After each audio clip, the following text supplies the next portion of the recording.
Mr. Silent Channel. Please don't skip the ads. Kabanata 3571 Umalis ka. Mukhang kailangan kong maging maseryoso. Ang mga mata ni Yefan ay nagpakita ng mas malakas na hangarin sa pakikipaglaban. Oh, hindi maliit ang tono, nakangiting sabi ni Chiyu. Saglit na nag-alinlangan si Yefan at piniling buwagin ang triple sword intent at bawasan ito sa doble. Sa ilang sandali, ang pamimilit ng sword intent ay biglang bumaba ng ilang hakbang.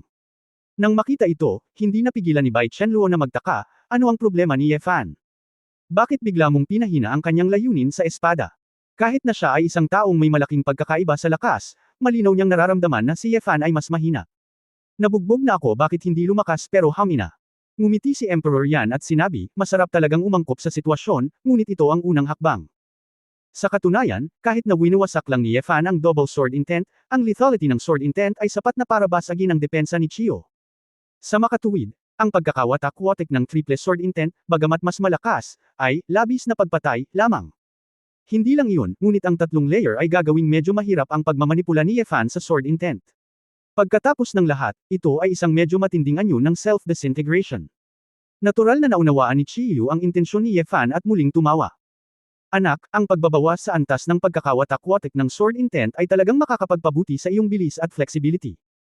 Ang isang tunay na master ay hindi lamang dapat makapagdagdag, ngunit matuto ring gumamit ng pagbabawas. Magandang bakal ang ginagamit sa gilid ng talem. Tama ka sa isang punto, ngunit hindi yun sapat. Nakangiting sabi ni Yefan, huwag kang mag-alala, hindi ka makakatawa sa lalong madaling panahon. Bago siya matapos magsalita, biglang inilabas ni Yefan ang kanyang espada. Isang espadang yelo. Ang Black Gold Ripple Sword Intent pagkatapos ng disintegration ay direktang winalis ang buong larangan ng digmaan. Isang espada ang sumisira sa lahat ng paraan. Ang lahat ng mga batas ng buong espasyo ay nasira. Si Yefan, na nasa kaharian ng mga tunay na Diyos, ay mas malinaw na nakikita ang iba't ibang batas at lakas ng Absolute Beginning Plane kaysa noong nakipaglaban siya kay Ji Xuanyuan noon. Intuitively niyang nakikita na ang kanyang walang kapantay na kaguluhan ay ganap na nakagambala sa hindi mabilang na kapangyarihan ng simula. Para bang sinunog ng ultra-high energy current ang iba't ibang sangkap sa motherboard hanggang sa naparalisa. Space, gravity, airflow, init at lamig, mga elektron. Lahat ng bagay, ang enerhiya na maaaring gamitin upang maghiwa-hiwalay, ay ganap na nagambala. Maliban na lang kung si Chi ay naiintindihan mo kaagad ang magulong enerhiyang ito, hindi niya magagamit ng maayos ang disintegration. Halatang naramdaman ni Chiyu ang mga pagbabago sa kanyang paligid, ngunit hindi man lang siya kinabahan, sa halip ay tuwang-tuwa siya. Ngunit ang banal na kulog ay kumikislap sa kanyang katawan, gumagalaw tulad ng isang afterimage, at siya ay mabilis na umatras. Anino ng Thunder Dragon. Hinamplas ni Yefan ang hangin gamit ang isang espada, at nanliit ang kanyang mga mata. Kalimutan na ang taong ito ay hindi lamang nagwawala, kundi pati na rin ang Asher Dragon skill. Ang kanyang sariling Stegosaurus Juing ay talagang mas matulin at marahas kaysa sa karaniwang Thunder Dragon Juing. Pero sa harap ni Chiyu, hindi man lang niya ito mapakinabangan. Makikita na mas maganda pa ang physical fitness at skills ni Chiyu. Gayunpaman, ang kanyang opens iba ay nagsisimula pa lamang. Espada Dragon Juing. Sa muling paglabas, ginamit ni Yefan ang kapangyarihan ng espasyo. Matapos mawala, muling lumitaw ito at na-teleport sa likod ng Chiyu. Ang Washuangjan ay nilayo na hindi maapektuhan sa anumang pagkakataon. Kabisado na ni Yefan ang ganap na prioridad ng emperador, at natural na hindi niya masasayang ang ganoong kalamangan. Kahit na magulo ang espasyo, wala itong epekto sa Wushuang, dahil binabaliwala ni Wushuang ang mga batas na ito. Ang gulo o hindi, anong meron sa kanya? Magagamit pa rin ni Ji Xuanyuan ang Wushang para pilitin na panatilihin ang kanyang eksklusibong prioridad, ngunit si Chiyo ay walang batas ng emperador, siya ay nakatakdang magdusa. Isang espada ang iginuhit, at ang Half Moon Arc Sword ay hahatiin ang espasyo. Si Chiyu, na ang likod ay nakaharap sa kanya, ay tila hindi gumagalaw. Hindi. Ito ay isang afterimage. Dahil masyadong mabilis ang takbo, hindi man lang napansin ni Yefan na tumalo na ng mataas si Chiyu, iniiwasan ang paggalaw ng kanyang espada. Nabigo ang espada ni Yefan, at si Chiyu naman ang nanguna sa himpapawid. Dayos ng kulog, bumagsak si Wan Yutian. Sa pagkakataong ito ay isang santukan na pamamaraan na magagamit lamang ng Thunder God bloodline ng White Tiger Clan.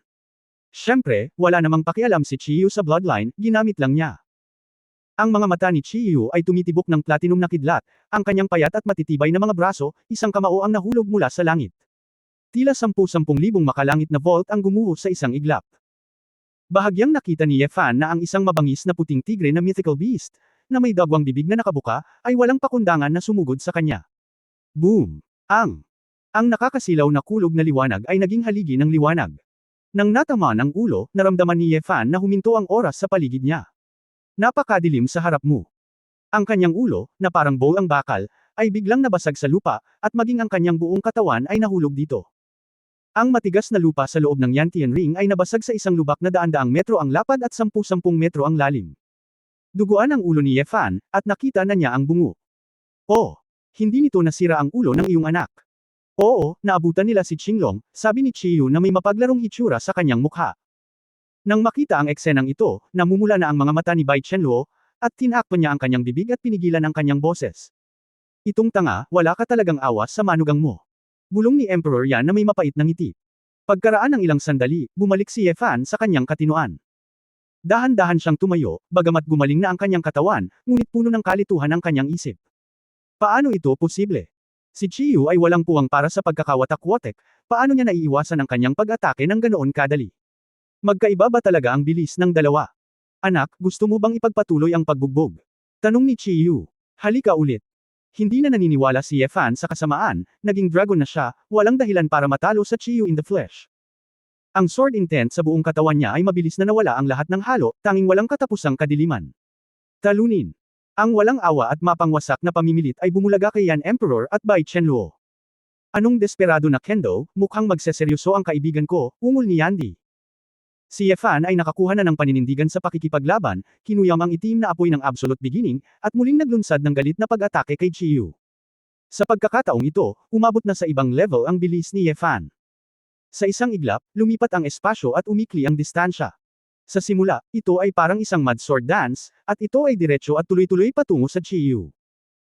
Bagamat malaki ang figure ni Qiyu, napakaliksi niya, at gumagamit siya ng mga kasanayan sa dugo tulad ni Tianfeng Longying at Benlei upang gawing mas malakas ang kanyang bilis.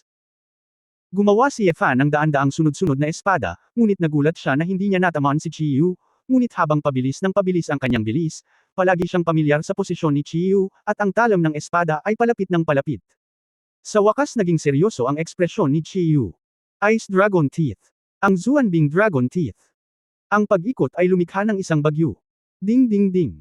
Gitling. Sina Longya at Janyi ay gumawa ng symphonic sound, parang thunderbolt. Umalis ka na.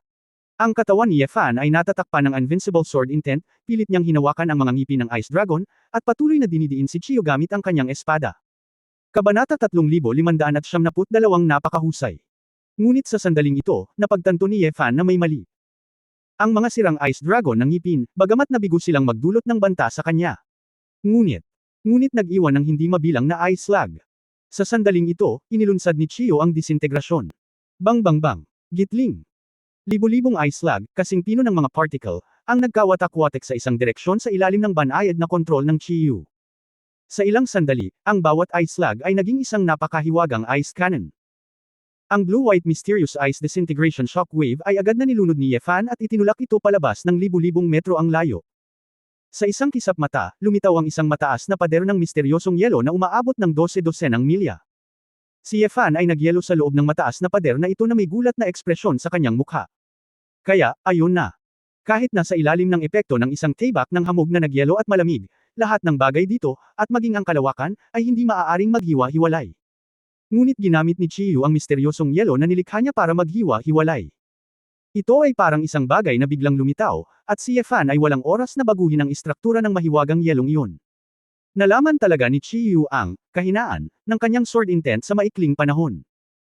Hindi tulad ni Ji Xuanyuan, ang lahat ng bagay ni Ji Xuanyuan ay bumabalik sa puso, dahil umaasa siya sa kapangyarihan ni Zhou Qianwu, kaya kapag ito ay nag-ambala, ang kapangyarihan nito ay lubos na mababawasan. Ngunit ang paraan ni Qiyu ay ang lahat ay maaaring masira, kaya hanggat mayroong anumang maliit na bagay na naiintindihan niya, maaari itong magdulot ng kamangha-manghang kabagsikan. Kung sabihin, ang isang butil ng buhangin ay maaaring gamitin bilang isang bomba nuclear. Mula sa puntong ito, magiging mas mahirap na labanan si Qiyu ng mag-isa. Anak, sobrang init. Gustong manatili sa yelo. Ikinulong ni Qiyu ang kanyang mga braso sa kanyang dibdib. Boom! Binasag ni Ye Fan ang isang buong misteryosong pader ng yelo. Ang espada na iniwasan mo sa akin ngayon, nasira mo ba ang iyong mga paa? Qiyu grinned, naintindihan ko lang. Hindi na kailangan gamitin ang paa mo, sapat na para maghiwa-hiwalay ng ilang talampakan. Napaisip si Ye Fan sa kanyang sarili. Mixed flavors talaga. Ang taong ito ay gumagamit ng balat sa talampakan para agad na magpapuwersa, hindi nakakagulat na ang bilis ay biglang bumilis. Bagamat medyo nakakatawa, ngunit kung paano gamitin ang pagkakawatak-watek na ito, masasabi lang na nakakatakot talaga ang fighting instinct at talento ni Chiyo. Boy, very promising ang sword intent mo, pero sayang nakilala mo ako. Kung hindi, wala talagang kinalaman sa iyo ang iba. Sa paglipas ng panahon, maaari mong malampasan ako, ngunit ngayon ay hindi pa. Sinabi ni Chiyu Yixing Lanshan, iyon lang para sa araw na ito. Mahuhulaan mo ang proseso at ang kalalabasan ng laro, kaya hindi na kailangang lumaban muli. Sandali, lumingon si Chiyu, ano? Gusto mo bang patuloy na mabugbog? Matigas na sinabi ni Yefan, gusto kong subukan sa huling pagkakataon. Sabi ko hindi mo magagawa, ngayon karapat-dapat ka lang makipagbuno ng braso kay GZZ, huwag kang umangat, umiling si Chiyu. Senyor, hindi ako mainitan ng ulo, seryoso ako, sabi ni Yefan. Nag-isip sandali ang ekspresyon ni Chiyu, at sinabing, mabuti yan, ang huling pagkakataon. Salamat. Huminga ng malalim si Yefan, at hinampas ang frost cold, muli na namang ginulo ang lahat ng material na enerhiya sa audience. Ang kalaban ay si Chiyu, si Yefan ay hindi gustong matalo sa isang palpak na paraan, at dapat niyang iwasan ang lahat ng mga panganib na maaaring iwasan. Lunukan ang bituin. Hindi nagkusa si Yefan na lumapit, ngunit itinaas ang kanyang kaliwang kamay at ginamit ang Space Asher Dragon skill. Isang malakas na spatial suction ang bumalot kay Chiyu. Sa pagkakawatak-watak ng panlabas na mundo, ito ay parang isang malaking black hole, na dinadala ang Chiyu sa isang kakaibang espasyo. Malinaw na hindi inaasahan ni Chiyu na sisimulan ni Yefan ang laro gamit ang isang hanay ng mga trick na hindi naman, swordsman. Bilang karagdagan, pagkatapos na masira ang lumalamon na bituin, ang kapangyarihan ay tumaas, at si Chiyu ay hindi sinasadyang sinipsip sa black hole. Ngunit si Chiyu ay isang batikang veterano, at nang makitang malapit na siyang pumasok, direkta niyang ginagamit ang disintegrasyon patungo sa espasyo sa kabilang panig ng lumulunok na bituin. Ang espasyo sa gilid na iyon ay hindi nag-ambala ng wuswang sword intent, at agad niyang kinokontrol. Gitling.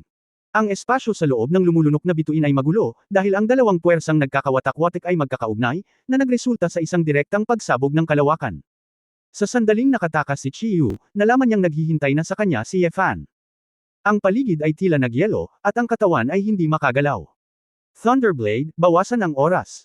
Hindi inaasahan ni Yefan na gagamitin ang lumalamon na bituin para manalo, ang gusto lang niya ay panatilihin ang Chiyu sa isang lugar. Sa oras na ito, ang nakapalibot na espasyo ay pinatigas, at isang talim ng kulog ang bumagsak patungo kay Chiyu. Matapos ang panlabas na pagkakawatak-watak, ang kabagsikan ng Thunderblade ay tiyak na makakalusot sa depensa ni Chiyu. Nang makitang tumatama ang itim na talim na may kidlat, si Chiyu ay parang buhay na target. Sa sandaling ito, kahit na muli siyang naglabas ng ilang misteryosong yelo, huli na ang lahat. Tapos na. Desidido si Yefan, maliban na lang kung hiwa-hiwalayan ni Chiyu ang kanyang katawan, ngunit ito ay katumbas ng pananakit sa sarili. Kung ginawa ito ni Chiyu, wala itong pinagkaiba sa paglaslas niya. Biglaan. Tanging marinig lamang ni Chiyu ang isang dagandong. Umuungol. Gitling. Ito ay parang isang dumadagandong na dagandong tulad ng isang gawa-gawa na hayop sa East China Sea. Nang mailabas ang dagandong, lumuwag ang paligid. Flashlight. Si Chiyu ay umiwas at umiwas sa Thunderblade. Sonic. Ito pala ay ang pagkawatak-watak ng sound wave, na pilit na sinasaksak ang nakapalibot na nagyelo na espasyo. Walang pakialam si Yefan sa pagkabalisa sa kanyang puso, kaya tumakbo siya upang patayin si Chiyu bago pa siya makapagpabagal. Sa pagkakataong ito, inihagis ni Yefan ang kanyang talim patungo kay Chiyu pagkaraan ng isang distansya. Ang talim ay parang isang mahabang espada ng apoy ng demonyo, na patuloy na pinupunit ang espasyo at inilalabas ang landas ng marahas na itim na apoy pagkatapos ng pagkawatak-watak. Chi maaari mong gamitin ng disintegration, kaya maaari siyang. Bagamat hindi siya kasing husay ng Chiyu, naniniwala si Yefan na hanggat gumagamit siya ng walang kamali-mali na swordsmanship at pilit na pinipigilan, tiyak na makakahanap siya ng mga pagkakataon. Matapos ang 12-dosenang magkasunod na espada, napigilan si Chiyu hanggang sa umaatres. Magandang bata. Ang round na ito sa wakas ay mukhang maganda. Chiyu tumawa. Hindi kita bibigyan ng anumang pagkakataong maghiwalay.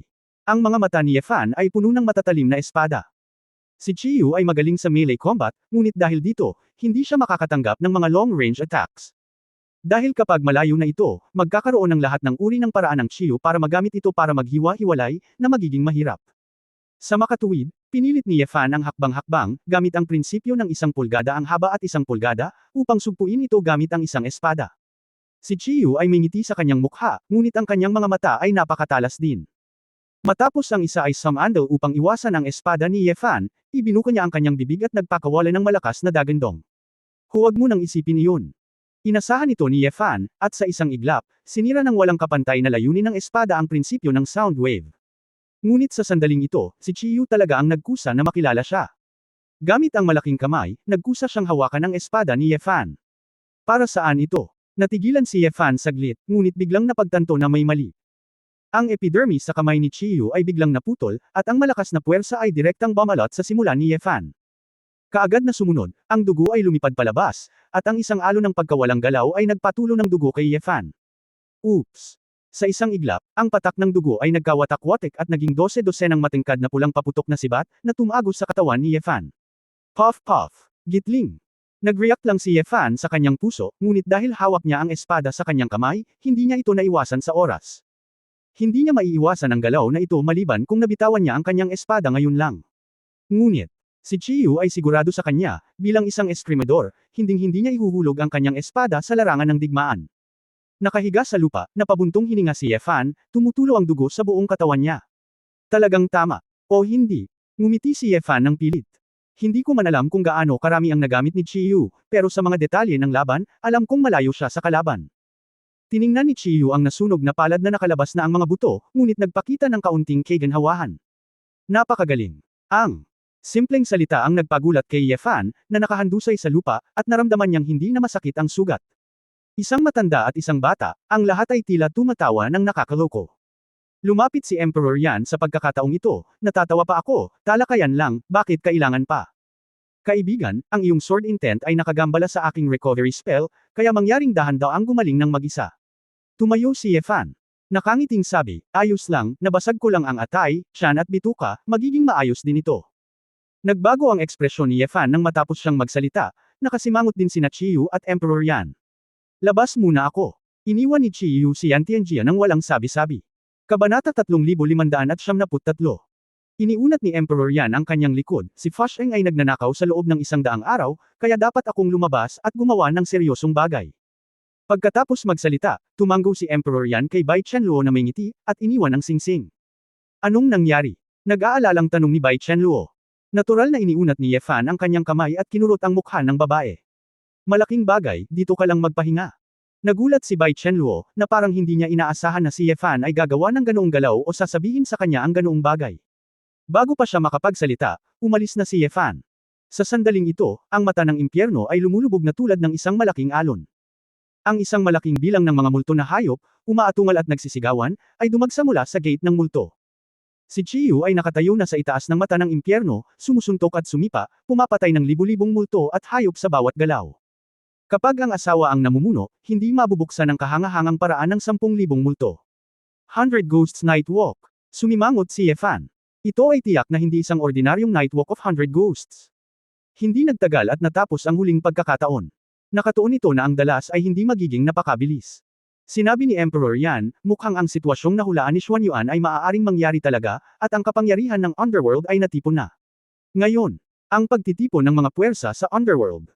Tumanggo si Emperor Yan, sa totoo lang, maraming beses na tayong nakapunta sa Ghost Gate. Bagamat hindi tayo nakakausap ng mga multo at hayop, malamang na nararamdaman natin ang ilan sa mga kondisyon sa Underworld. Ang Underworld talaga ay may puwersa.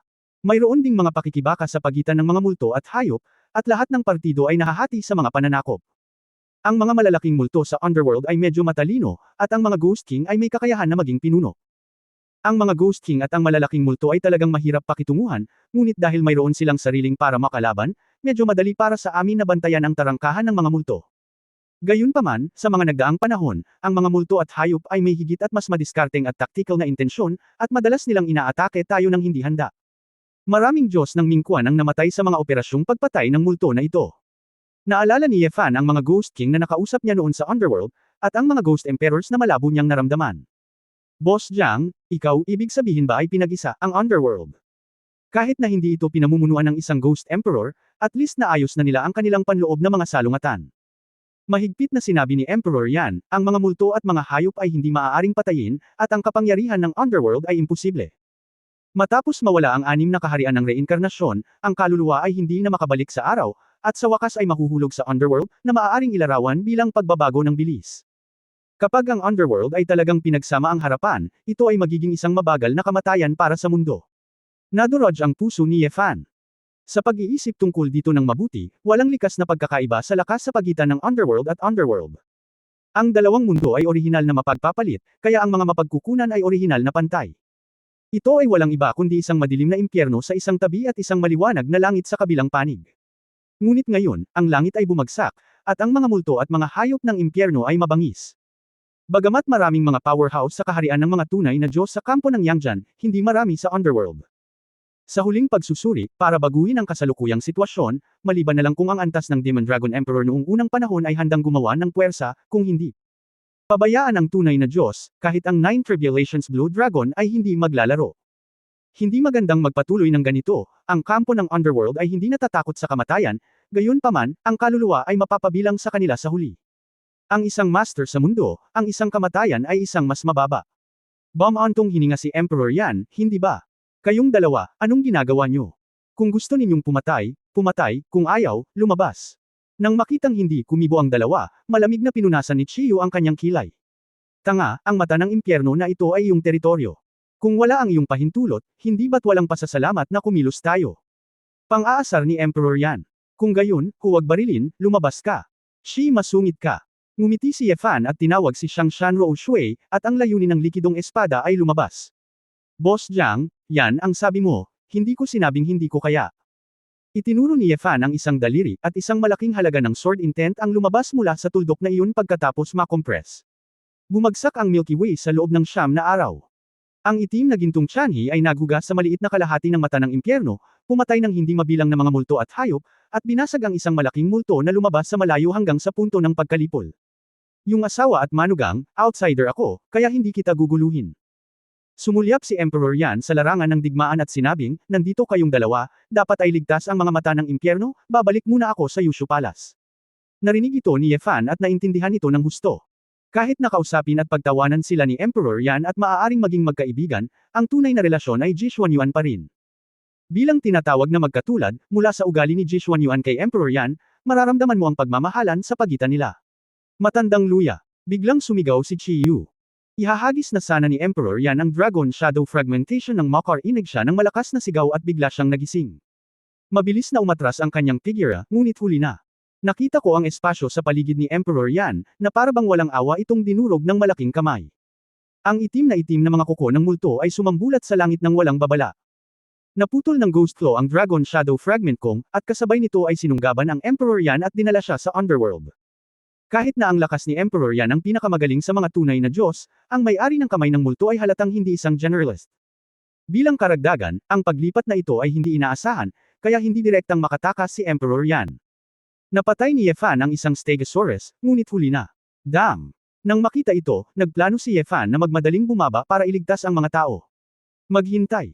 Sumigaw si Chiyu, ang may-ari ng kamay ng multo na iyon ay isang haring multo, o kahit isang emperador ng multo. Bumaba kang mag-isa, sa tingin mo ba ay may iligtas mo siya? Si Jiang To ay hindi madaling mamatay. So wala tayong pakialam sa kanya. Bumaba tayo at iligtas siya, parang hinahayaan ang hindi mabilang na mga multo at hayop na umalis sa mata ng impyerno, ito ang gustong makita ng kabilang partido. Natahimik si Yefan, alam niya na Chiyu tama. Seryoso ang mukha ni Chiyu, mukhang naunawaan ng mga gangster na ito ang kahalagahan ng matandang luya. Kung wala siya, pabayaan si Jizi, ang kabuuang lakas ng pakikipaglaban ng ang Yushu Palace ay bababa ng 30%. Kasabay ng tunog, hindi nakalimutan ng Chiyu ang isang bagyo ng pagkawatak-watek, na durog sa isang malaking bilang ng mga multo at hayop. Kumunot ang noo ni Yefan, inalala sa kanyang isipan na sa loob ng mahigit 100 araw, si Jiang Boss, na tahimik na nasa tabi niya, nang walang reklamo, ay tinulungan siyang maglinang. Pagkatapos, saglit na nag-aalangan, umiling si Yefan at sinabing, ang mata ng impyerno, sapat na ang nandito ka, senyor, kailangan ko pang bumaba at iligtas ang mga tao. Batang ayaw mong iwan si Juyuan. Galit na saway ni Chiyu. Juyuan, gusto kong lumabas. Emperor Yan, gusto ko rin akong iligtas. Mapagpas siya si Yefan. Ayaw niyang gumawa ng labag sa kalooban niya. Naningkit ang mga mata ni Chiyu, tapos hindi niya napigil ang matawa.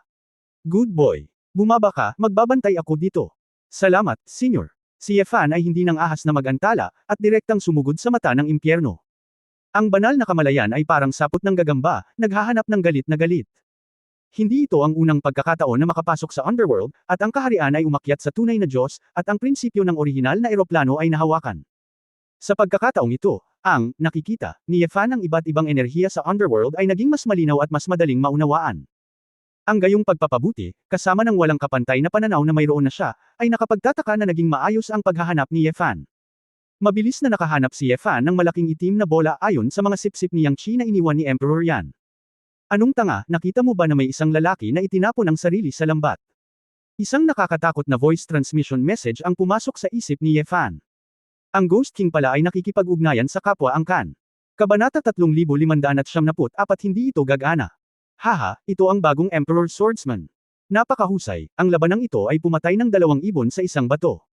Huwag muna, hintayin mo siyang makalapit, hahayaan ko siyang umalis at umalis. Sound transmission, hindi inakala na maririnig ni Yefan ang kanilang komunikasyon. Kung tutuusin, kung ibang tao ka, hindi mo talaga maririnig.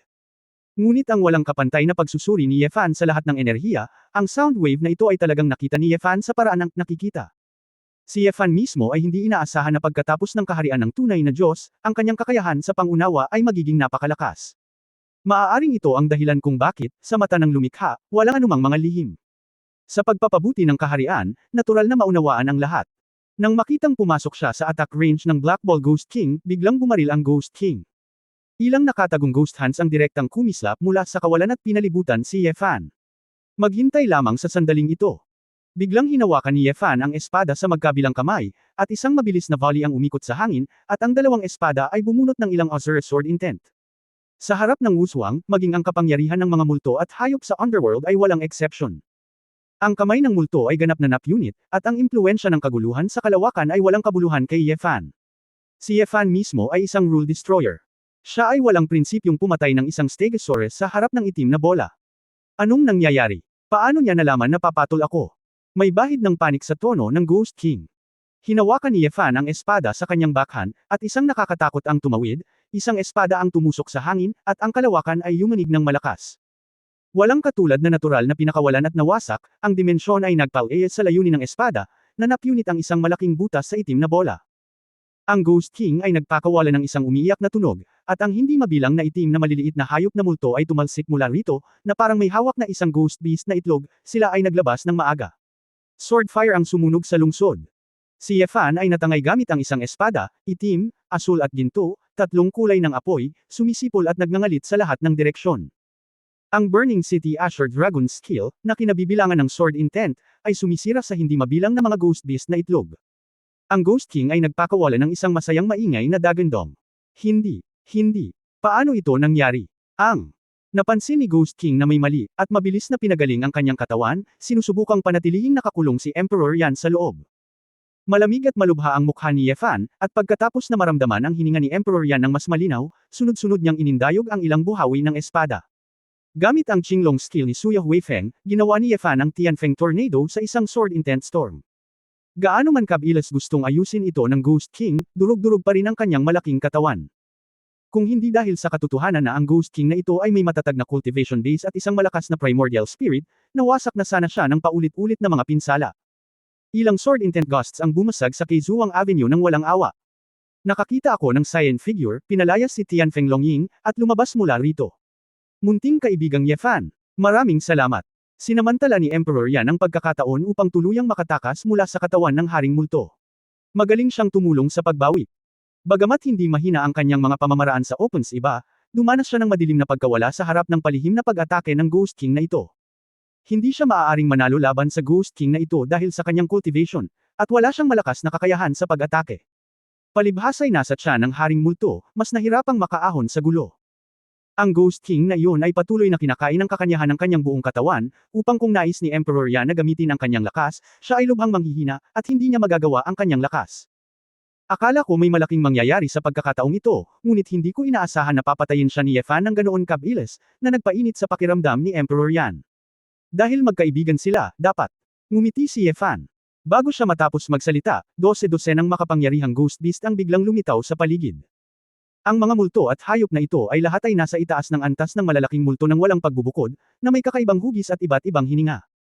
2 sa kanila, tulad ng itim na bola, ay tila nasa antas ng isang haring multo. Ito ay katumbas ng tatlong ulo na haring aswang, na may sariling piling tao, upang magsagawan ng pagkubkob at pagsupil. Gaya ng sinabi ni Emperor Yan dati, sa pagkakataong ito, hindi ang Nightwalk of Hundred Ghosts, kundi ang hukbo ng mga multo at hayop na opisyal na nagmamarcha sa isang nakaplanong paraan. Si Yefan ay walang oras para bumuo ng mga taktika, dahil ang malalaking multo na ito ay nakagamit na ng lahat ng uri ng mga ultimate move, na umaatake sa kanya ng labis. Ang mga multo at hayop ay hindi walang isip na pag-atake. Sa ilalim ng utos ng Ghost King, nagpapanatili sila ng isang tiyak na distansya upang maiwasan ang agarang pagpatay sa layunin ng espada ni Yefan. Kasabay nito, ang tatlong ulo na Ghost King ay hamarang at ginulo ang espasyo. Kahit na mag-teleport sina Yefan at Emperor Yan sa kalawakan, hindi sila maglalakas loob na kumilos ng padalos-dalos dito. Mayroon pang ang Ghost King na nag-uunat ng maraming galame, na tila nagpapaantala sa nakapaligid na oras. Kahit na ang isang napaka-ordinaryong impluensya ng oras ay isang puwersa ng oras. Kung maaaring baliwalain ng wuswang ni Yefan ang mga patakarang ito, maaaring hindi maputol ng kanyang espada ang nakakatakot na pag-atake ng normal. Ang sunod-sunod na alon ng mga pag-atake tulad ng Tide ay nagpabagsak kina Yefan at Yandy sa isang passive na sitwasyon. Boss Jiang, kung mag-iisip ka ng paraan para makaalis muna, pupunta ako sa likuran.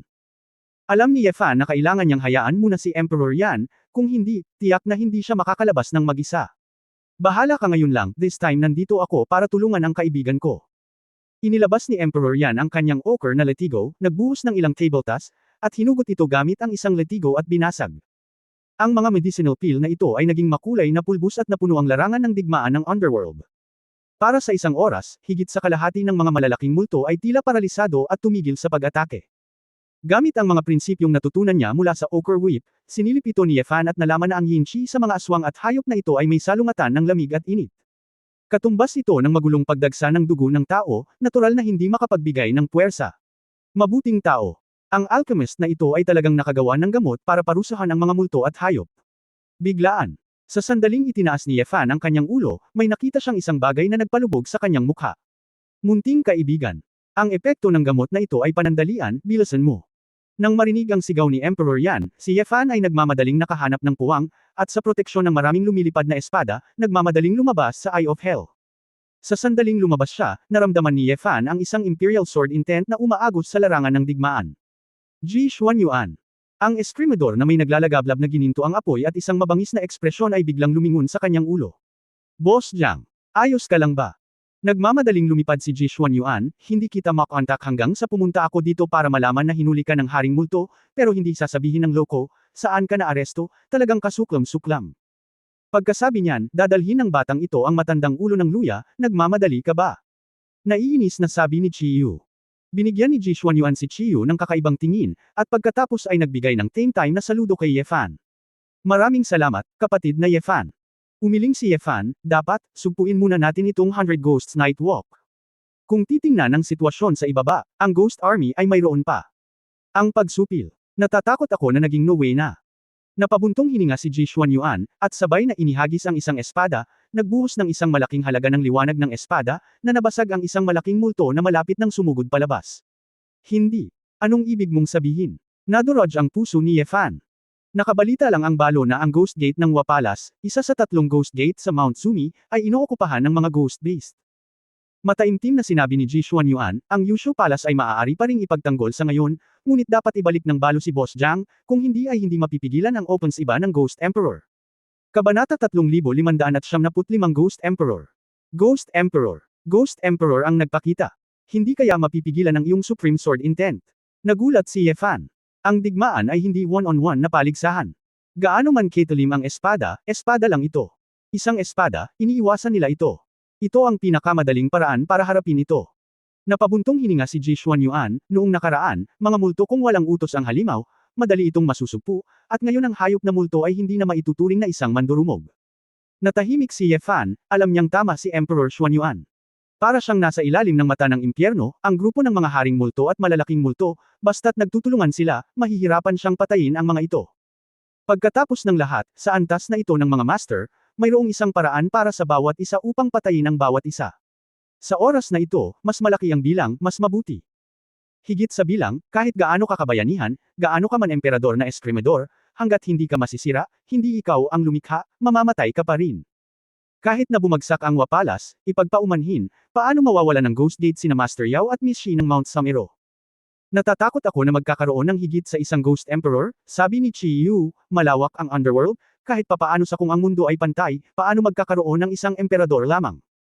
Sa katunayan, may mga Ghost Emperor sa Yushu Palace, at maaaring may 3 Ghost Emperor sa Mount Samero.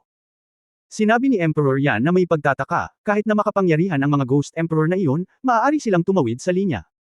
Palampasin ang antas ng mga hayop. Hindi ko alam ang tungkol dito sa ngayon. Tila may isang hindi inaasahang sitwasyon, ngunit ang mga hayop ay nanatiling tikom ang kanilang mga bibig. Ang ilang mga Ghost Emperors ay maaaring gumawa ng mga bagay. Kahit ano paman, ang Ghost Emperor ay isang bagay din ng Yin, hindi banggitin ang Asol na Dragon. Ang Suzaku at ang Puting Tigre ay may supernatural na kapangyarihan ng araw, hindi dapat mahirap talunin ng Ghost Emperor. Sumimangot si Chi Yu, ang direksyon ng bundok Samero ay tiyak na nakakagulat na pangyayari. Hindi lang ang Mount Samero, ngayon ang lahat ng partido ay yumanig sa kalangitan. Umiling si Ji Xuanyuan at sinabing, ayon sa nakaraan, ang 100 Ghosts Nightwalk ay nagsimula ng napakatagal na panahon, dapat mayroon kang mga tao mula sa ibang puwersa dito upang suportahan ka.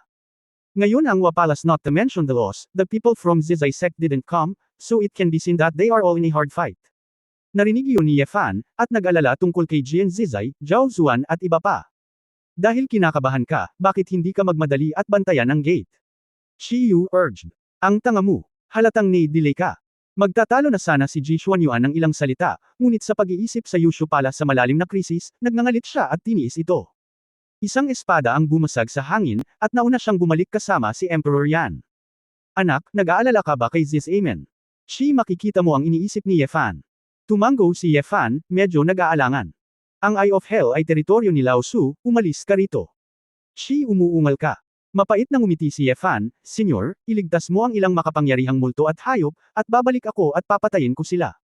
Sa lakas ni Chiyo, hindi magiging problema ang pagprotekta sa sarili. Ginamit ni Ye Fan ang Dragon Shadow Fragmentation, at nagmamadaling bumalik sa Ziz Amen.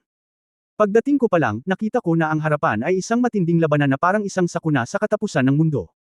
Nakatayo na sa gilid ng Ghost Gate ang isang 7 treasure tree na may taas na 10,000 talampakan. Ang sagradong puno ay kumikinang sa makulay na kinang, ang mga letigo na sanga, at ang umiikot na mga dahon ay patuloy na nadudurog sa iba't ibang mga multo at hayop at binasag sila pabalik sa gate ng multo. Kasabay nito, isang malakas na likas na espiritual na enerhiya ang inilabas mula kay Shenmo, na tumutulong sa mga monghe sa panig ng Zizai sect na patuloy na makabawi. Ang Demon Emperor na si Jian Zizai ay kumikislap ng gintong mga linyang parang puno sa buong katawan niya, at ang kanyang mga mata ay nagliliyab sa gininto ang liwanag. Ang harap na bahagi ay nilabanan ng Haring Multo at ang malalaking multo ng isang hakbang, at ang gilid ay pumunta upang sugpuin ang nagbabantang hukbo ng hayop na aswang, at ang likuran ay ginagamot pa rin ng ilang nasugatan. Halos nag-iisa, si Jane ang responsable sa kalahati ng mga gawain sa labanan sa buong larangan ng digmaan. Sa orihinal, napaka-magical ni Jane Zizai na sapat na para sugpuin ang mga multo noon. Kaya lang sa pagkakataong ito, sa tapat ni Jane Zizai, may isa pang makapangyarihang kalaban na hindi pa nakikita. Ang itim na figure na nakataas sa langit ay mas matangkad na kaysa sa 7 Treasures Divine Tree, tulad ng isang napakaitim na higanteng Diyos na puno ng mga tinik at matatalas na talam. Kung ikukumpara sa pagiging simple at kadalian, ang pamimilit na walang kapantay ay halatang hindi isang bagay na maaaring taglayin ng mga ordinaryong haring multo. Tulad ng hinulaang, may Ghost Emperor din dito. 6 na pares ng mga eskarlate na mata, na tinatanaw ang mga powerhouse, ay puno ng kawalang interes. Libu-libong itim na braso ang nakaunat na parang mga kahangahangang bundok. Ang pinakamalupit na bagay para sa mga nagsasaka ng Freedom Sect ay ang 3 higanting gulong ng kutsilyo na nagninangas na may itim na apoy. Ang gulong ng kutsilyo ay tila sariling bagay ng Ghost Emperor, patuloy na umiikot at umiikot sa lahat ng direksyon. Kahit saan sila magpunta, lahat ng cultivator ng Zizai Sect ay maaari lamang umatras at hindi maglakas loob na hawakan ang kanilang gilid. Ang isang malaking bilang ng mga sanga ng 7 Treasures Divine Tree ay patuloy na pinutol at sinunog sa harap ng 3 blade wheel na ito. Ginamit ng Ghost Emperor ang kanyang gulong ng kutsilyo bilang panakip para pamunuan ang 3 haring multo, hindi mabilang na malalaking multo at hayop na multo, at patuloy nilang pinapatay sila mula sa Ghost Gate. Malinaw, kapag ang bilang ng mga multo at hayop na dumating ay umabot sa isang tiyak na sukat, hindi na ito mapigilan ni Ziz Amen. Ang naiinip na si Ziguang ay hindi nakayanan, at hindi matanggap ang mga multo at hayop na patuloy na umaakyat. Ano ang kinatatakutan ninyong lahat? Kailan pa nagkaroon ng duwag na tao sa ilalim ng sekta ni Saint Tungtian? Kung bumagsak ang sekta ni Zizai ngayon, paano ko makikita ang Panginoon? Sumakay siya sa makukulay na Insenso Chariot Magic Weapon, nagrampa, at pagkatapos magpalipad ng 12 ng mga aswang na hayop, buong tapang niyang pinatay ang isang Ghost King sa loob. Elder Sister, delikado. Nalaman ni Qiyong Xiao na ang gulong ng kutsilyo ng Ghost Emperor ay biglang nahulog ng mas mabilis at hindi napigil ang mapasigaw. Malinaw, ang Ghost Emperor ay sadyang pinabagal ang ritmo, para lamang hikayatin ang mga taong naiinip na makipagsapalaran. Si Jian Zizai ay nag-aalala tungkol sa paghaharap sa Ghost Emperor. Sa oras na ito, gusto niyang iligtas ang mga tao, ngunit hindi niya magawa. Nakita ni Ziguang na bumagsak ang gulong ng kutsilyo, at nagmamadaling nagsakripisyo ng pagoda ng 4 na elepante. Nagniningning ang pagoda, at kapag nahawakan nito ang gulong ng kutsilyo, nadudurog ang kengkeng. Ang aking 4 na elepante pagoda. Namutla ang mukha ni Ziguang, pakiramdam na malapit na ang kanyang oras. Sa isang iglap, isang sword light ang pumutok sa hangin. Hindi pinapansin ang spatial na distansya, ang black gold lightsaber ay hinarangan ng blade wheel. Bang! Walang awang pinindot ang blade wheel, ngunit bahagyang lumubog ang black gold lightsaber, at pagkatapos ay isang mas mabangis na backlash ang sumiklab. Nakita ko na ang itim na fireblade na gulong ay tila sapilitang nabasag ng kung anong puwersa, tulad ng mga itim na pira-pirasong piraso ng apoy, na patuloy na nahuhulog. Si Yefan ay lumitaw sa itaas ng lilang liwanag na may malungkot na ekspresyon. Sa totoo lang, ang cultivation ng Ghost Emperor na ito ay higit na nakahihigit sa kanya. Kung hindi dahil sa kanyang wuswang na kayang unawain ang lahat ng bagay, at ang kanyang pagkakawatak-watek, hindi niya mahaharangan ang gulong ng kutsilyo at mailigtas si Ziguang. Kasamang dawis Yefan. Tuwang-tuwa si Zhao Zuan. Kuya Ye. Nagulat ang mukha ni Jian Zizai, na parang hindi niya inaasahan na sa maikling panahon, nakapasok na si Yefan sa kaharian ng mga tunay na Diyos. Elder sister, lumabas ka dali. Sigaw ni Yun Xiao sa sandaling ito. Si Ziguangjan ay nailigtas ni Yefan, ngunit sa halip na umatras, sumulong siya. Sinira ng alakdan na ito ang aking espiritual na kayamanan. Kailangan kong patayin ito ngayon. Sinamantala ni Ziguang ang gulong ng kutsilyo upang hindi siya ma-atake, umiwas, naging gintong liwanag, at nilaslas ng espada ang Ghost Emperor. Kabanata 3576 na huwag kang pumunta. Gayunpaman, ang gininto ang liwanag na espada ay parang toro na pumapasok sa dagat, at nabigo itong masira ang depensa. Isang grupo ng mga Zizi Sect Master ang namutla. Ang lilang liwanag sa kaharian ng mga tunay na Diyos ay hindi man lang masira ang depensa ng Ghost Emperor. Ang 6 na mahaba at makitid na iskarlata na higanting mata ng Ghost Emperor ay nagpakita ng bakas ng paghamak. Sa katawan nito, biglang sumirit ang matatalim na itim na spike na iyon. Ang bilis ng pag-atake ng mga tinak na ito ay sadyang mapangahas. Puff puff. Gitling. Si Ziguang ay walang oras para umiwas, at direktang tinusok ng itim na tinak. Gatlang M. Sumigaw ng sumigaw si Ziguang, na nagpapanik sa mga tao sa Zizi Sect. Lihim na hinangaan ni Yefan ang tapang ng mabisyo na babaeng ito, ngunit gusto siyang pag-alitan, hindi ba siya may kaalaman sa sarili? Patayin ang mga ordinaryong malalaking multo, kahit mga haring multo, baka may pagkakataon. Ngunit ang Ghost Emperor na ito ay malinaw na nasa antas ni Jian Zizai, at mas mahirap itong harapin dahil sa kapangyarihan ng Underworld. Ang pag-uugali ni Ziguang ay walang iba kundi ang gawing mas passive si Jian Zizai, ang Sect Master. Umakyat si Yefan at binasag ang mga itim na tinik gamit ang isang mabangis na espada, kinuha ang lilang liwanag, at pilit na sumugod palabas sa hanay ng mga gulong ng kutsilyo. Hindi. Huwag mo akong iligtas. Patayin mo ang Ghost Emperor. Patayin mo ito. Puno ng ayaw sa mukha ni Ziguang. Napabuntong hininga si Yefan. Bagamat mukha siyang tanga, talagang kahanga-hanga ang maalab na damdamin ng pakikipaglaban hanggang sa huling patak ng dugo para sa kaluwalhatian ng mundo at pagkakahati. Matapos iwan si Ziguang sa pangangalaga ni Zhao Zuan, tumalikod si Yefan at sumugod sa langit. Buong tapang na naglabas ng espada, ang sheer sword intent ay nagkawatak-watak kasama ang panlabas na paglabas, at nahulog sa gulong ng kutsilyo. Ang gulong ng kutsilyo ay sumabog sa isang putok, at isang malaking puwang ang lumitaw. Hanggat nawasak ang mga gulong ng kutsilyo na ito, hindi magiging ganoon kalakas ang pag-atake ng Ghost Emperor na ito. Ngunit sa sandaling nawasak si Yefan, ang gulong ng kutsilyo ay mabilis na bumalik sa orihinal nitong estado.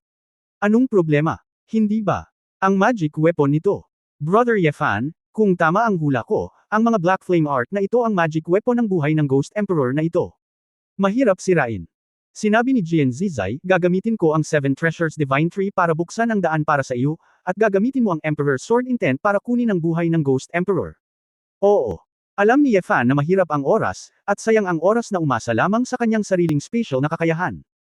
Sa pagtulong sa kanya ni Jian Zizai, mas makakapag-concentrate siya sa kanyang ganap na pagpatay. Ilang gintong sanga ang nakausli mula sa 7 Treasures Divine Tree, panandali ang nakaharang sa Blade Wheel. Sinamantala ni Yefan ang sitwasyon para pumatay ng Stegosaurus sa harap ng 6 na dagwang mata ng Ghost King. Kahit na ano pa, ang posisyon ng mga mata ay dapat na kung saan ang kahinaan ay. Lalaslasan sana si Yefan gamit ang isang espada, ngunit nakakita siya ng parang tsunami na mental wave na gumulong sa kanyang anim na mata. Si Rao ay ang estado ng kaluluwa ni Yefan Long na nawasak, at nakakaramdam din siya ng kirot sa kanyang ulo.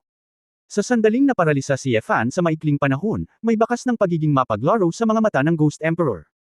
Malinaw, nahulaan din ito na sasalakayin ni Yefan ang mga mata nito, at matagal nang naghihintay dito. 10,000 itim na spike ang lumabas mula sa Ghost Emperor, tinali si Yefan sa isang salon. Ano ka ba, sino sa tingin mo ang kaharap mo? Umingal si Yefan. Ang katawan ng Sword God ay inilabas ng walang kabuluhan. Isang Black Gold Sword God Phantom, tulad ng isang galit na si King Kong, na buong pagmamalaki na nakatayo sa harap ng Ghost Emperor mula sa hangin.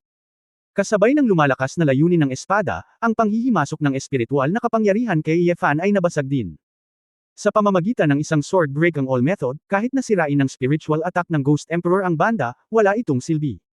Matapos ang mga itim na matutulis na tinak na iyon ay natatakpan ng katawan ng Sword God, lahat sila ay nadurog. 17 magkakasunod na hiwa. Gatlang M. Hinawakan ni Yefan ang espada sa magkabilang kamay, at ang 10,000 metro ng liwanag ng espada ay naglaslas sa pagitan ng anim na mata ng Ghost Emperor. Boom boom boom, Ang tuloy-tuloy na marahas na pagsabog ay naging dahilan upang tuluyang bumulusok ang itim na gintong higanteng talem sa katawan ng Ghost Emperor. Si Yefan ay lumubog ng 1,000 libra, at hinati ng higanteng talem ang Ghost Emperor mula sa gitna. Hindi mabilang na itim na makapal na pulp, na tila dugo ng Ghost Emperor, ang bumaril mula rito, naglabas ng malakas na yin chi. Nang makita ang eksenang ito, ang lahat sa Ziz Amen ay kinilig at kinilig. Paano siya naging mabilis? Paano niya nagawa? Hindi makapaniwalang sabi ni Yun Xiao. Kaya nga, naiintindihan niya ang mood ng emperador. Kahit na lumihis siya sa Juyuan, wala siyang ibang iniisip kundi ang pagsusumikap, sabi ni Xiaobao na may emosyon. Ngunit sa sandaling ito, sa paligid ng Ghost Emperor, libu-libong Ghost Beast ang bumuhos at tumakbo patungo sa sugat nito.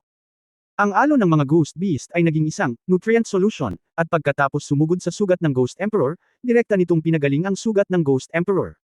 Paano kaya? Natigilan ang lahat sa Ziz Amen, ngunit ang Ghost Emperor ay talagang gumamit ng mga multo at hayop bilang mga suplemento.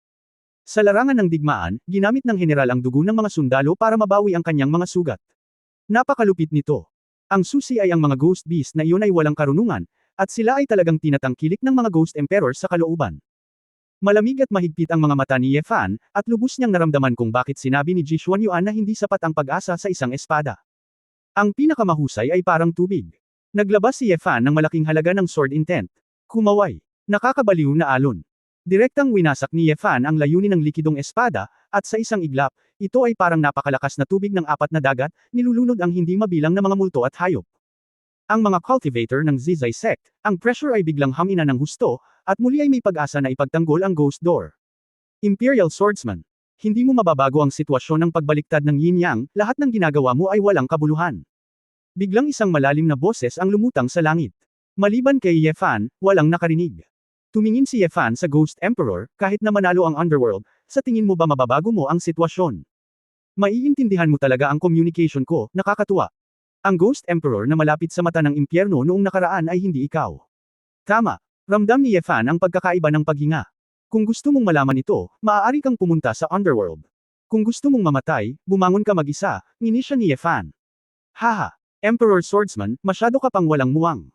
Ayos lang, inistorbo ako sa iyo ngayon, ngunit ang aming mga layunin sa militar ay nakamit, at muli tayong lalaban sa hinaharap.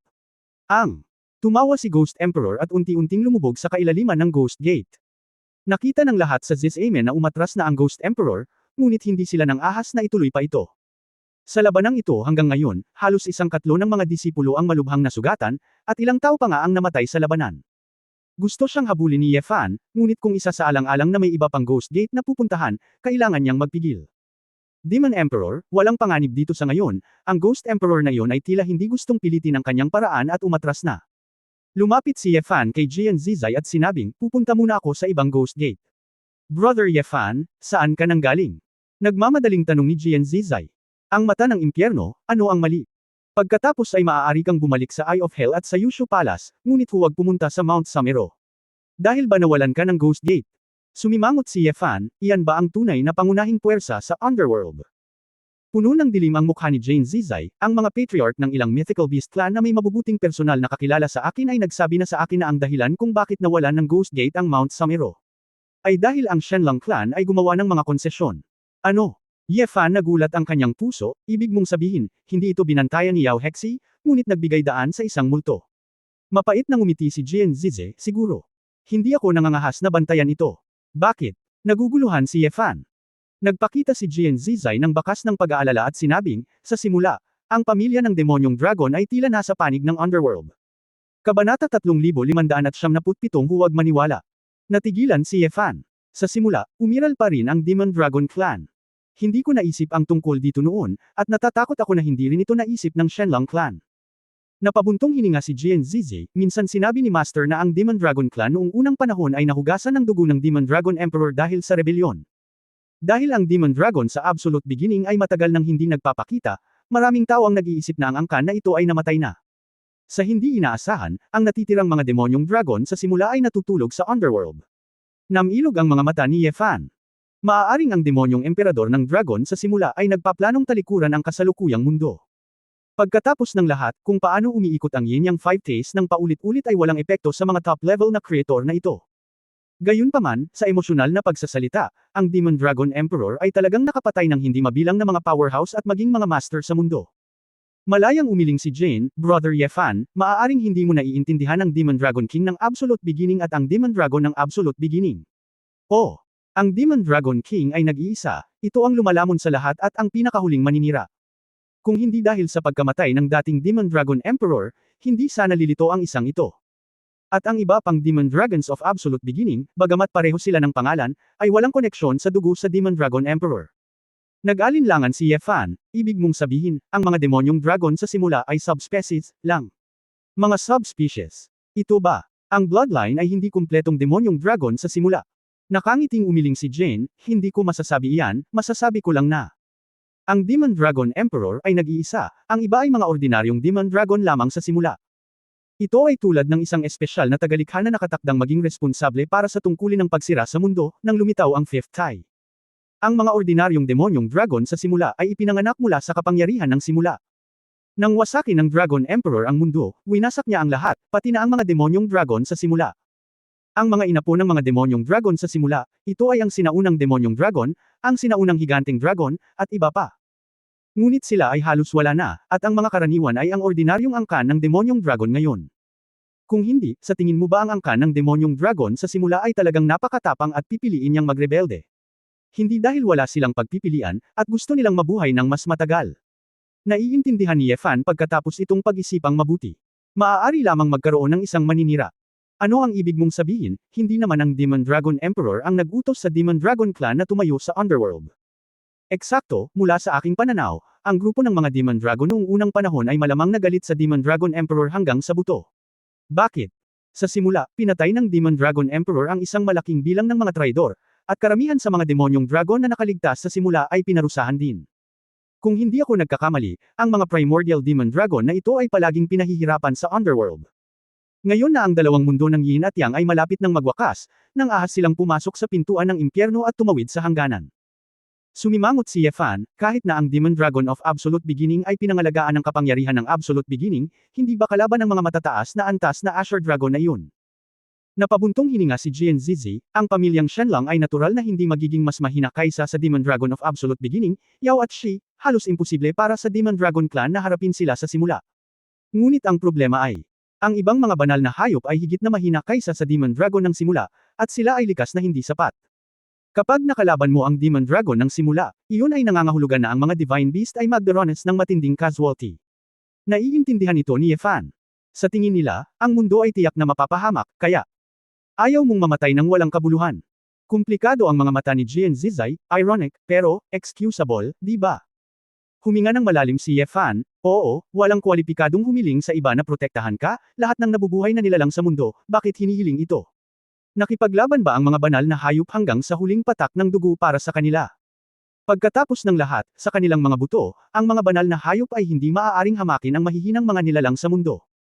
Kung hindi dahil sa pagsupil sa Demon Dragon Emperor sa simula, paano sila magiging handa na kumain ng lupa sa ilalim ng Juyuan? Kadalasan, sapat na ang pagpatay sa mga multo at hayop na hindi makakasakit sa iyong mga buto. Ang pakikipaglaban sa demonyong dragon sa simula ay talagang magiging buhay ng isang dragon. Napakahalaga ng berdeng dragon, paanong napakadaling ilabas ang lahat. Hindi bobo ang mga tao, kung tutuusin, ang pagbabantay sa Ghost Gate ay hindi dapat gawin. Kahit na ang mundo ng Yang ay lamunin ng Yin, ang mga banal na hayop ay mabubuhay hanggang sa wakas. Dahil ito ang kaso, ano ang pagkakaiba sa pagitan ng pagbibigay ng isang Ghost Gate at pagbibigay ng lahat ng Ghost Gate? May pagkakaiba syempre, sabi ni Jian Zizi, isuko ang isa, masasabing para sa strategic deployment, ngunit ang pagsuko sa lahat ay parang pag-amin ng pagkatalo.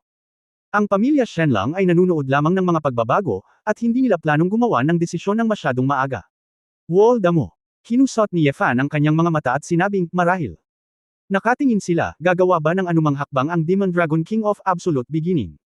Kung hindi ito payagan ng Dragon Emperor, kung gayon. Tiyak na kikilos ang Shenlong clan para sugpuin itong muli. Ngunit kung talagang pumayag ang Demon Dragon Emperor, kung gayon ang Shenlong clan ay hindi mapipilitang makikialam. Walang magawang sinabi ni Jian Zizai, walang sinuman ang makahuhula kung ano ang iniisip ng taong iyon. Bamulong si Ye Fan, sa tingin ko. Ang bagay na ito, hindi dapat kasangkot ang Demon Dragon Emperor. Oh, bakit anong sinabi ni Kuya Ye Fan? Na-curious si Jane. Ito ay isang pakiramdam lamang. Ang Demon Dragon Emperor ay nagmamalasakit, hindi ito dapat maging isang maliit na bagay, sabi ni Ye Fan. Maliit na bagay. Malayang ngumiti si Jane, katulad talaga ng sasabihin ng Emperor Swordsman. May naalala si Ye Fan at nagtanong, nga pala, dahil may kakayahan ang Nine Tribulations Asher Dragon na lumikha ng mga bagay, dapat na mas kamangha-mangha ang dragon. Ang pamilya Shenlang ay sobrang pinigilan ng Demon Dragon Emperor, walang tunay na dragon, halika upang lutisin ito. Saglit na nag-isip si Jane, at sinabing, sa pagkakaalam ko, ang dragon na lumikha ng lahat ng bagay ay umiiral lamang sa mga alamat, at walang nakakita. Mayroon ding kasabihan na pagkatapos lamang masira ang Demon Dragon Emperor, ang dragon ay ipanganganak, at ang limang tay ay sisimulan muli, kaya't ang bawat isa ay gumaganap ng kanilang sariling mga tungkulin at hindi magkasalungat. Sa kabuuan, para sa pamilyang Shenlang, ang Demon Dragon Emperor it is exist, at ang Shenlang ay hindi magagamit bilang isang reliance. Bamulong si Ye Fan, kaya tila ang Shenlang ay maaaring katulad din ng Demon Dragon Emperor, tulad ng isang fixed manager ng limang emperor.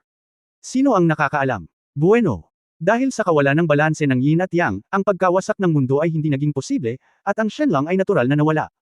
Nahulaan ko pa na si Master Luo ang susunod na Shenlang. Kung tutusin, ang pamilyang Shenlang ang pinakamalapit sa Shenlang. Malayang bamantong hininga si Jane. Ngumisi si Ye Fan. Ang pag-iwan sa iyong mga kamag-anak sa Juyuan, nakaupo mag-isa sa Hongmeng, nagbabantay sa isang bulok at maduming gulo, ay karapat-dapat din bang maging isang dragon? Pagkatapos pumunta sa Mount Samero, marami ka bang alam tungkol kay Master Lu? Kahit na hindi ko siya nakita ng sarili kong mga mata, karamihan sa kanyang anak na si Di ay dapat na nagsasabi ng totoo, sabi ni Ye Fan.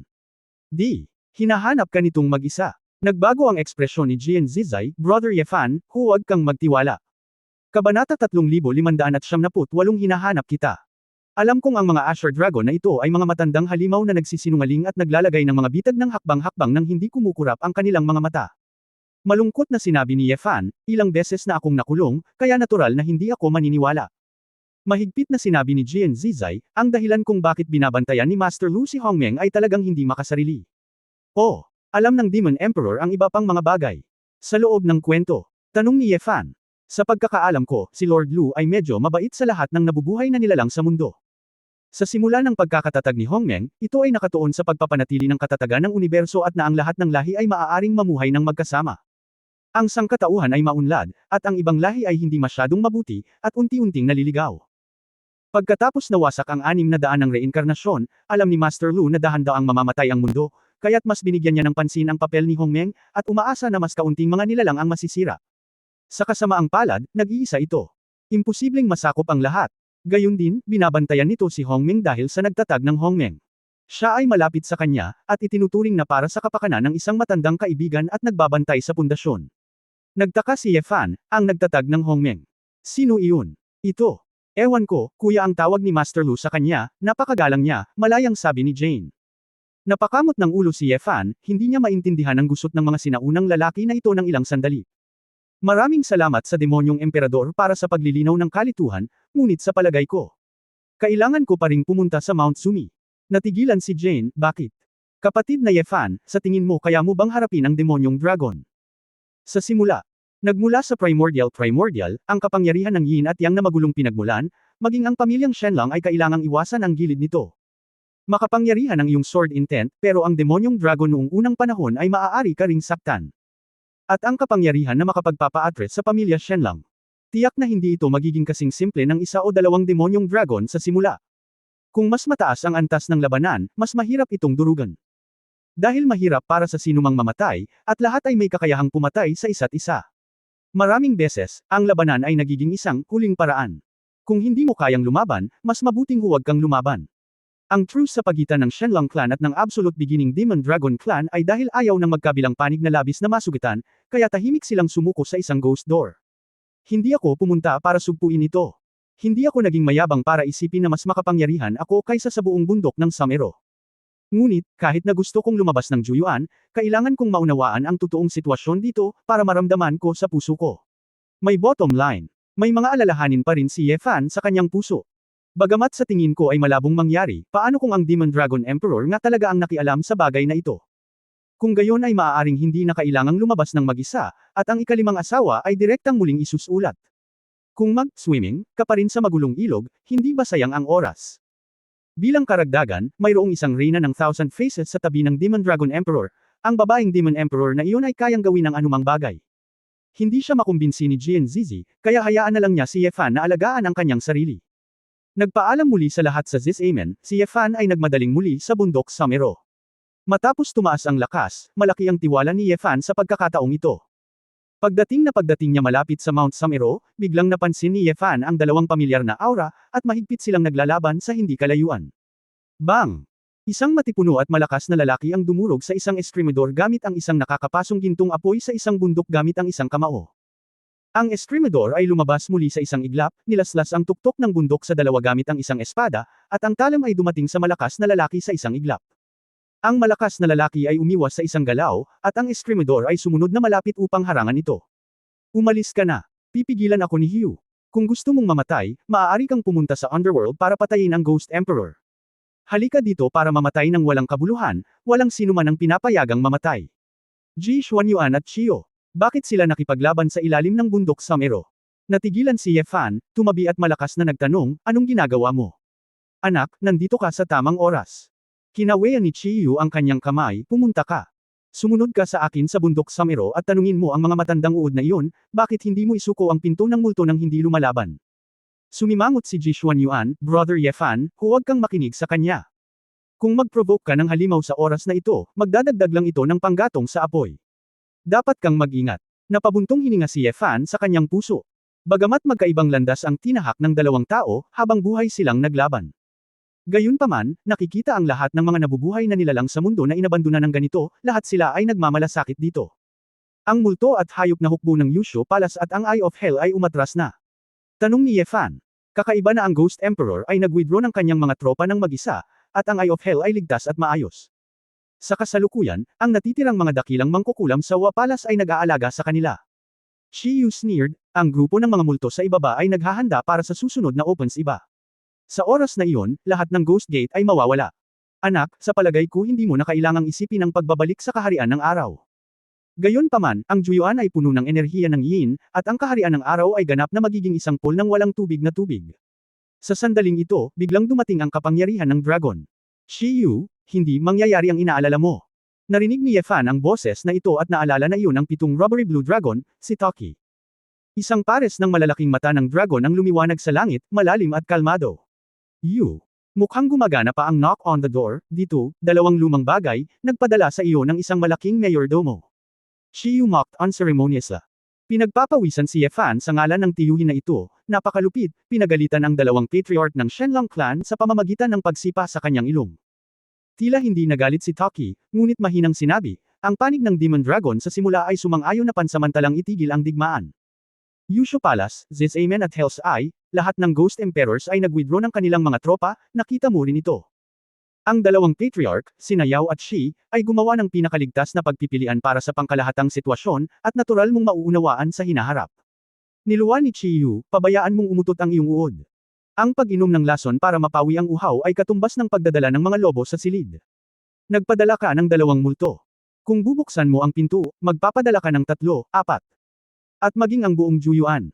Alam ko na ang iyong mga gawa-gawang hayop ay natatakot sa kamatayan, ngunit hindi ako natatakot. Pupunta ako upang matugunan ang mga kalokohang demonyong dragon sa simula sandali. Shi, ayaw mo ng higit pa. Makinig ka. Sa katunayan, ang puso ng bawat isa ay tulad ng isang salamin, at ang isang maingat na tao na tulad niya ay nakakita sa pamamagitan nito matagal na ang nakalipas. Nang makita ang bastos na ugali ng pamilyang Shenlong, nawalan ng pag-asa si Chiyu. Matandang baliw. Ikaw. Si Ji Xuanyuan ay labis na nababalisa, at itinaas niya ang kanyang ulo at nagtanong, Elder Toki, bakit mo pinaplanong hayaan ang underworld na kumuha ng 2 Ghost Gate?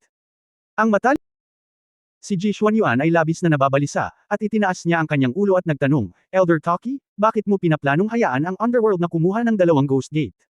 Ang matalinong desisyon ng 2 patriarka, kayong mga tao ay hindi dapat masyadong gaaman, walang pakialam na sabi ni Toki.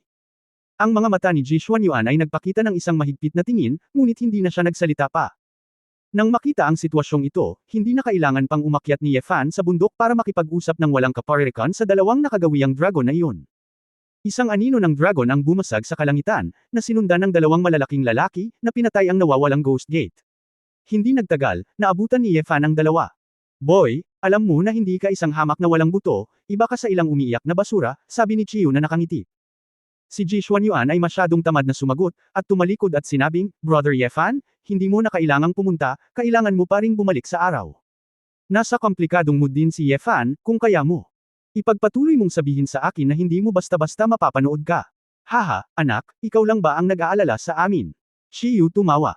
Sa simula, ang demonyong dragon ay maaaring gumawa ng mga konsesyon sa Shenlong clan, na nangangahulugan na ito ay hindi mas mahina kaysa sa kanila. Kahit na ito ay isang tunay na Diyos, hindi ito nangangahulugan na hindi ito maaaring lamunin, sabi ni Ye Fan. So parang namatay na kami ni Ji Zizi ngayon. Walang pag-aalinlangan pang aasar ni Chiyu. Sinasamahan ka lang ng balo para tingnan, hinihintay pa rin ako ng batang babae sa bahay, hindi ako mamamatay kasama mo, sabi ni Ji Xuanyuan.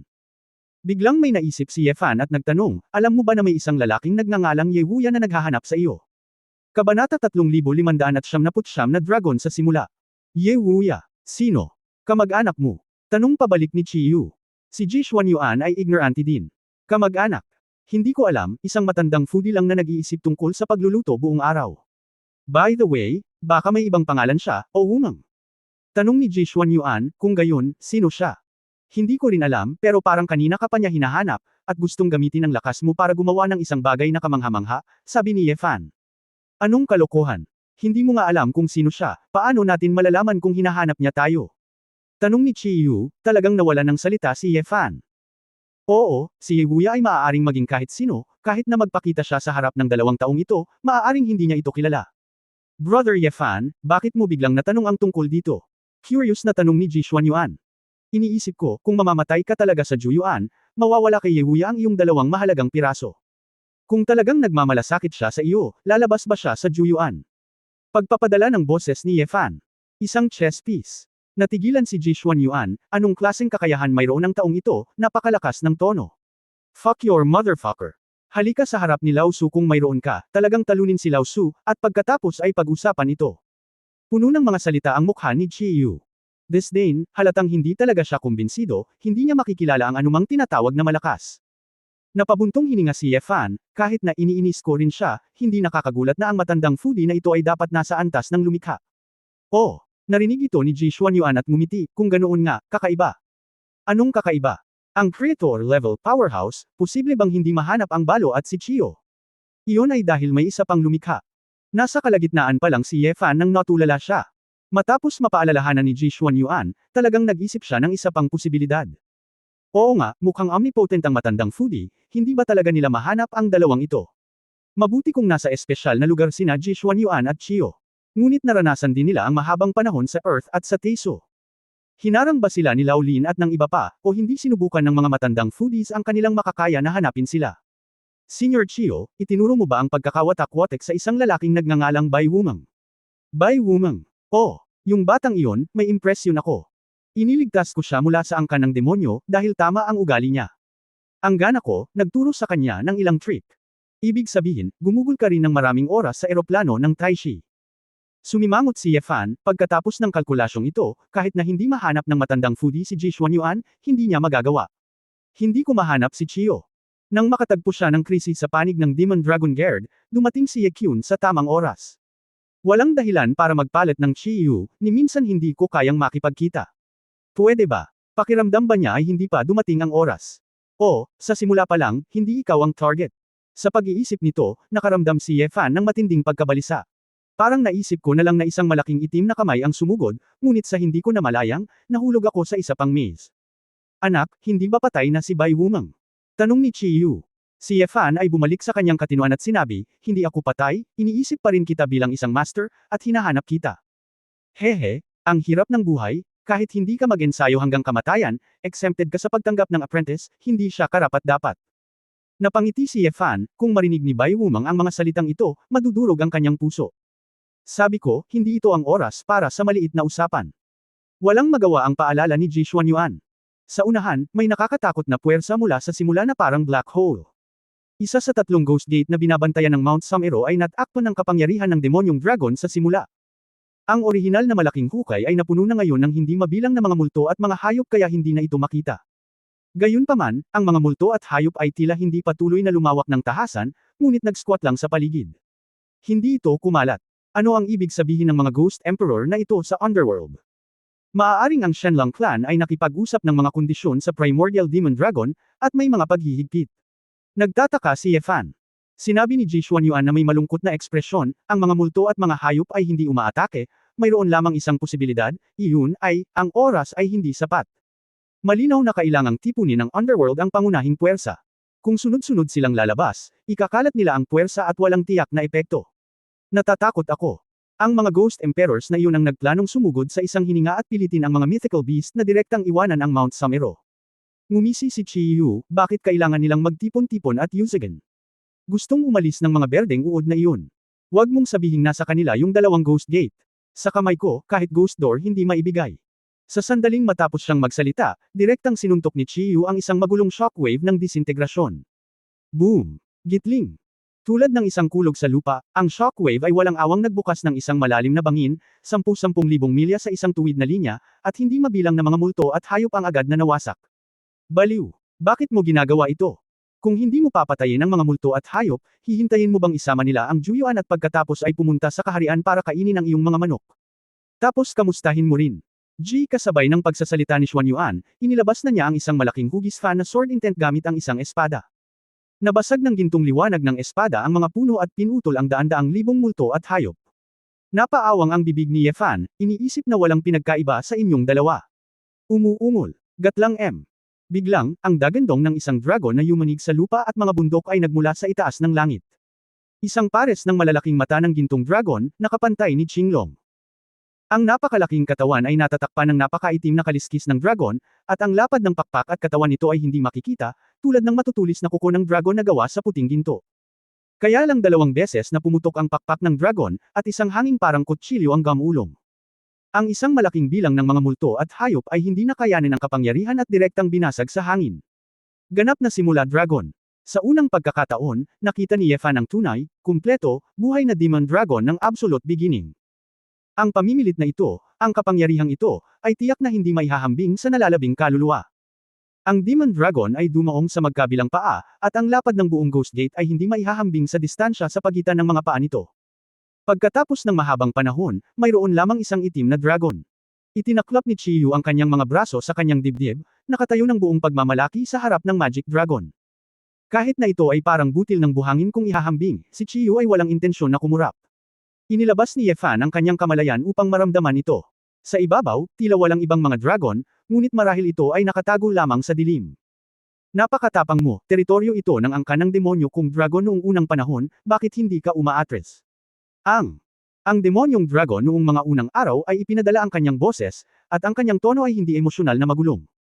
Maging ang emperador na Escremador ay tila hindi dapat banggitin. Lumapit si Ji Xuanyuan at nagtanong, dragon sa simula, bilang isang lahi na ipinanganak sa middle school, bakit mo gustong tulungan ang mga multo at hayop sa underworld na makuha ang gate ng impyerno? Ang kapalaran ng Yangjian. Sa pamamagitan lamang ng pagsira sa Yangjian, may pagkakataon si Wei Teifang na maipanganak muli. Hinintay ko ang Demon Dragon Clan sa simula, ngunit ito ay para lamang sumunod sa mga batas ng langit. Pero, bago pa matapos magsalita si Ji Xuanyuan, sumigaw na si Chiyu. Damn the law of heaven. Galit na itinuro ni Chiyu ang demonyong dragon sa simula ng panahon, at isinumpa, ang alam ko lang ay hindi mapapatay ng walang kabuluhan ng aking mga inapo ni Julie.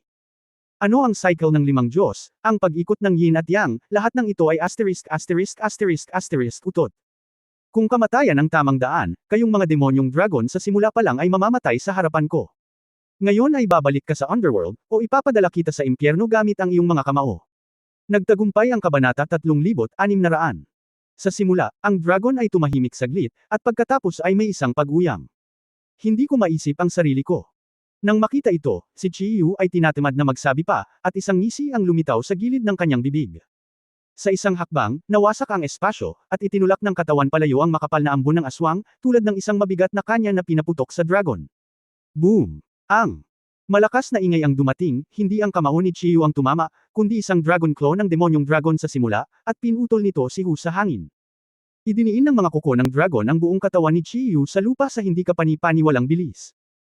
Ang puting gintong mga kuko ng dragon ay bumulusok sa lupa 1,000 talampakan, at nagkaroon ng malakas na lindol malapit sa Ghost Gate. Nanlaki ang mga mata ni Yefan, ang pag-atake ni Chiyo ay nakita sa harap ng dragon. Sa katunayan, kung malinaw na makikita ang atake ni Chiyo, magiging madali para sa malaking katawan ng Demon Dragon noong mga unang araw na harangan ang maliit na Chiyo.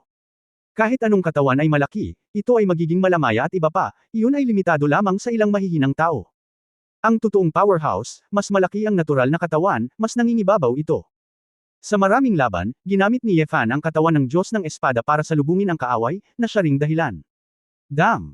Si Yefan ay walang masyadong pakialam, at lilipat na sana, ngunit pinigilan ito ni Ji Xuanyuan ng maaga. Teka, hindi pa ito ang oras. Ang mga mata ni Ji Xuanyuan ay puno ng galit, pag-aalala at kalungkutan. Sa simula, ang dragon ay nagsabi ng mapanlate, dalawang emperador na eskrimador, ano ang gagawin mo? Tila may nalalaman, ang dragon ay yumuko sa kanyang ulo sa pagkagulat. Rumble. Sa ilalim ng dragon. Claws, may tunog na parang dagandong ng mga higanteng hayop. Unti-unting lumitaw ang pagtataka sa mga mata ng dragon. Paano ito posible? Sa lakas ng pagputok ng lupa mula sa puwang sa ibaba, dahan-daang itinulak pataas ang mga kuko ng dragon. Ibinaon ni Chiyu ang kanyang mga paa ng malalim sa lupa, at ainal-alayan ng dalawang kamay ang mga kuko ng dragon, umuungal at umuungal. Bagamat may mga bahid ng dugo sa kanyang mukha, ang fighting intent sa mga mata ni Chiyu ay parang apoy na nagniningas sa langit. Kung titingnang mabuti, nakasuot pa rin siya ng makapal na baluti na natatakpan ng mga pattern ng dragon. Kanglong Battle Sky Armor. Biglang napagtanto ni Yefan na si Chiyu ay naprotektahan sa sandaling siya ay natamon. Ang Green Dragon technique na ito ay orihinal na ginamit lamang para sa anim na robbery, ang advanced na technique ng Blue Dragon na nanginginig sa ground armor. Naiiba sa Earth-Shaking Armor, ang Battle Sky Armor ay hindi lamang ang kapangyarihan ng lupa, kundi pati na rin ang kapangyarihan ng dugo ng dragon na pinagsasama ang ilan pang elemento. Hindi lamang maipamahagi ang pinsala sa lupa, ngunit ang pinsala ay maaari ding ipamahagi sa iba pang mga elemento. Higit sa lahat, habang binabawasan ang flexibility, maaari nitong mapataas ang lakas ng user. Sa sandaling ito, ang buong katawan ni Chiyu ay kumikislap sa lahat ng uri ng matingkad na ilaw, tulad ni Kang Yan, Shenlei, Tianfeng, at iba pa. Sa pagtingin sa walang katulad na maliit na figurang ito, ipinakita niya ang kapangyarihan na maging ang mga dragon ay namangha. Mukhang minamaliit kita, isang tao, ngunit nahihirapan ka lang sa kamatayan. Sa simula ng panahon, ang demonyong dragon ay pumindot ng husto, at ang lupa sa ibaba ng Chiyo ay bumitak at nabasag muli. Anong ginagawa mo, loko? Teleport out. Sigaw ni Ji Xuanyuan, hinayaan si Chiyo na makatakas gamit ang mga kasanayan sa kalawakan. Ngunit si Chiyu ay parang isang hindi sumusukong Diyos ng digmaan, nang hahawakan sa kanyang kamatayan, ibig sabihin, wala siyang balak na tumakas. Sa pamamagitan lamang ng isang paa ng ibon, hindi ako tatakbo. Hindi sapat na hinawakan ni Chiyu ang paa na iyon, at pinalitan pa niya ito ng isang kamay. Keng! Gitling!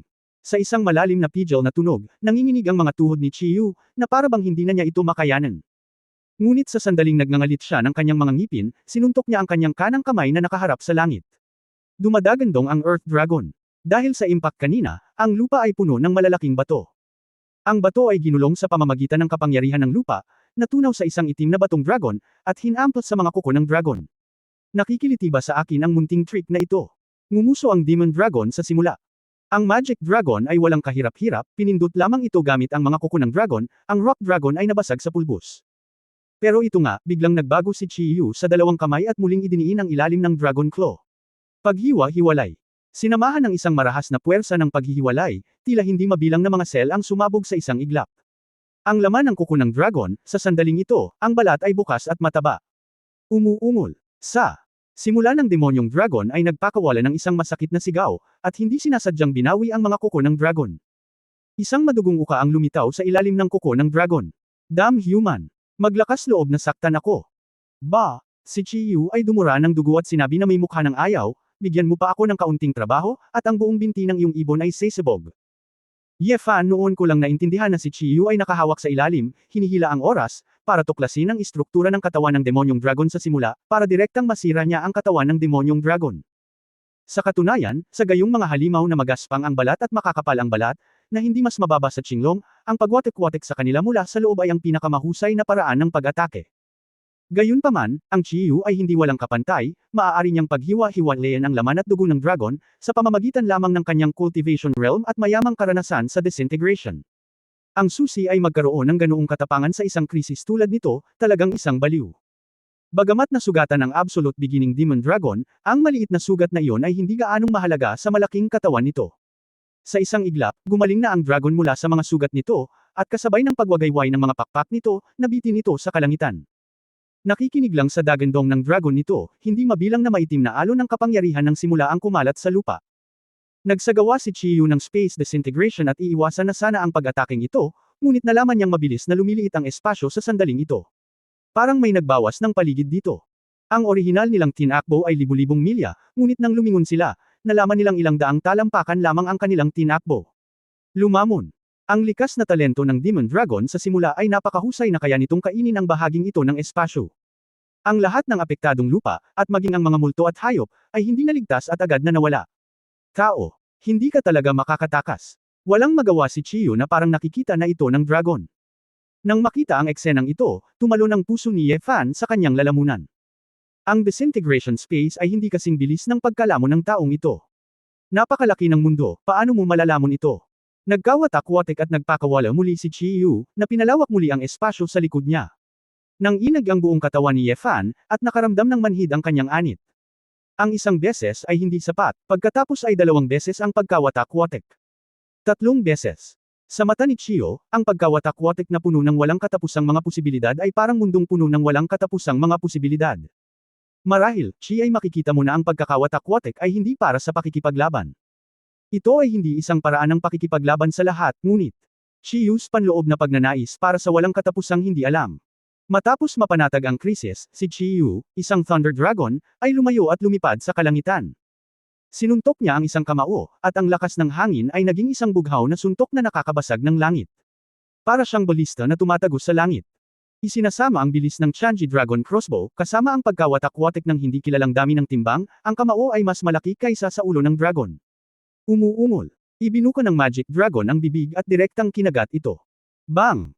Ang lakas ng hangin ay kinain sa tiyan ng dragon, at ilang simoy ng hangin ang lumabas sa sulok ng kanyang bibig. Iniunat ng demonyong dragon ang napakalaking lilang itim na dila ng dragon at tumingin kay Chiyu ng may paghamak. Ang sarap! Nagpakita ng matatalas ng ngipin ng dragon ang demonyong dragon. Pagtatapos ng kabanatang ito. For more updates, click on the notification bell.